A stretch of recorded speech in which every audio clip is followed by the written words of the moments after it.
Okay, here we go. Oh, there's a bunch of turkeys. Down there in the corner. So tonight we're gonna be hunting right here below our barn. Kaylee's hunting that pinch point on the creek in Cherry Ridge tonight. She's really dead set on killing a bear this year with a bow, so if she wants to kill a bear, she needs to spend a lot of time down there, because that's where it'll happen. So there are 2 deer that I would shoot down here.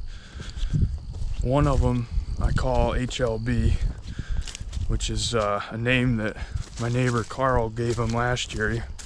He was a beautiful 2.5-year-old 8-point that ran with the buck that we called Hollywood all summer long.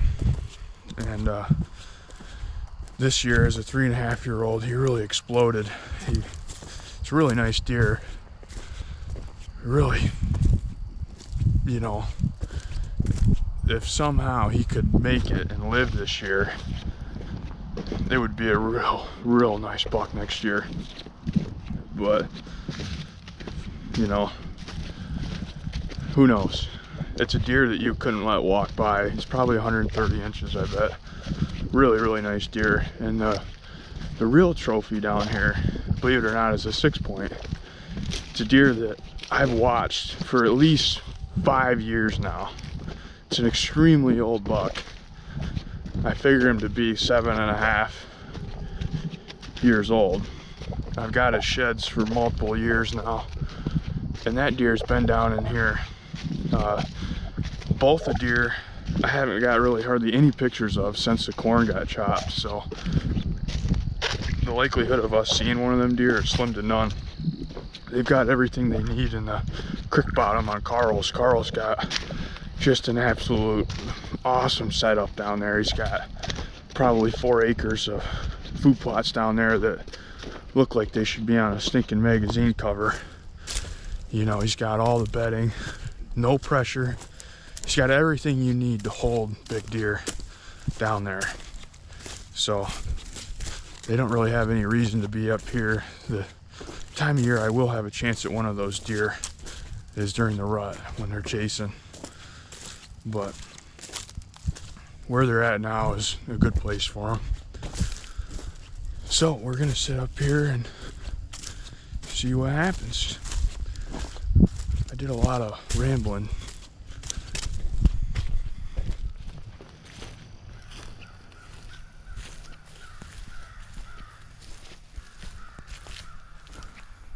We made it into the stand, everybody. We've got a wind out of the southwest, which is coming just like this. It works out perfect. It's blowing my scent straight into the cornfield over here at an angle. It's going right out through there, which is really good. A lot of the deer movement you see out of this stand comes from over here, and they kind of work the edge of the corn. They come right through this opening right here. You don't often see much movement coming this way, so there's some crows going nuts down there.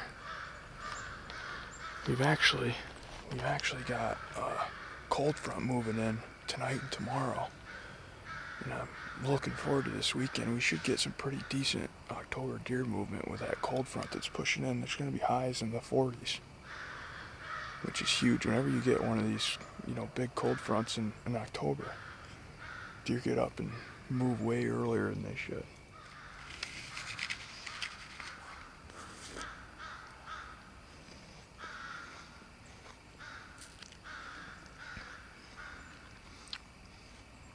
This is what you call the feeding call to the deer. When they hear you munching on apples, they're like, I want to go check that out.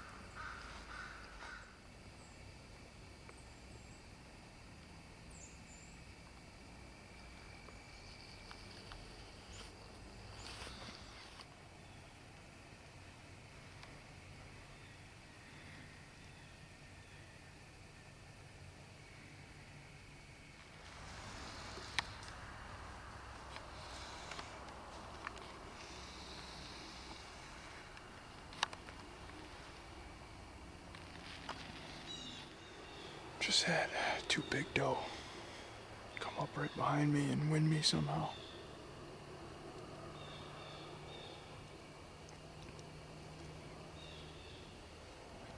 Supposed to be coming out of the southwest, which would be exactly the opposite from where those deer came from.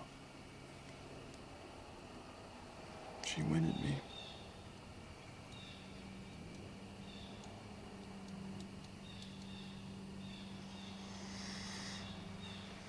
Not good.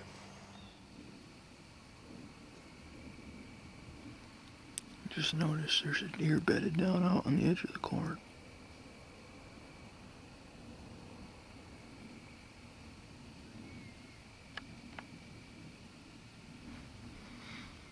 No clue how long that's been there.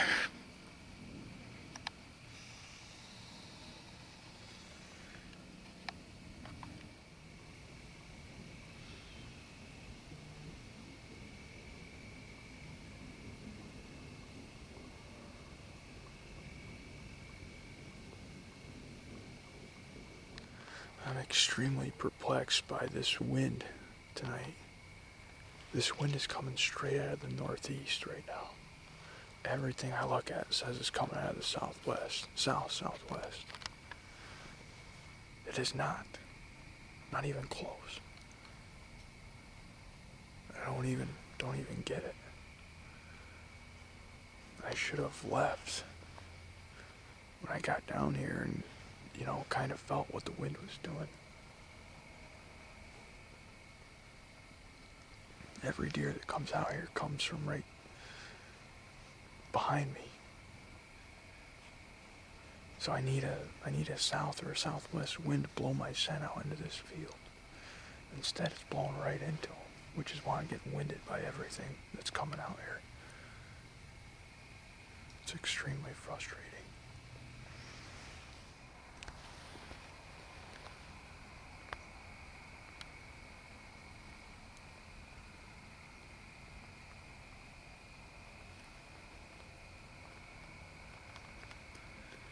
That's our ancient doe.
It is the evening of October 6th, and I'm finally back in the tree stand. I came down to the double stand this evening, right on the creek where Cliff shot his doe on opening morning. Cliff had a 3.5-year-old buck come through this morning on the Keen trail camera, but I am crossing my fingers for a big bear to walk through here up out of the swamp. Tonight it's about like 70 degrees or so. We have a southwest wind, which is really good for this stand, so it'd be kind of blowing exactly away from the deer no matter which way they come from, unless it's of course out through this thick stuff. So We're set up here right on the creek bed. You can see from the Onyx our wind direction. It's very minimal wind tonight. Looking at the forecast, I think tonight's going to be one of the last warm evenings, which is good for deer hunting, but not so good for me. I like to sit when I can be comfortable, but that's what happens in western New York in October. So we're going to sit here and hope to see some deer this evening. If nothing else, I bet we'll have some ducks on this creek, but time will tell.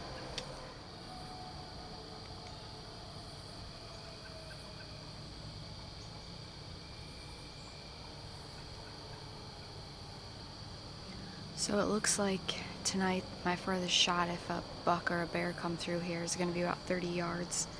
Unfortunately, if they do come down from my left, I'm going to let him walk until he's almost right in front of me right here, just because there's quite a few limbs hanging over here to the left. But 30 yards would be perfect. I've been shooting really tight groups at 30, so I'd be thrilled with a 30-yard shot. 10 yards, a lot can go wrong at 10 yards, but we will sit here and see what happens.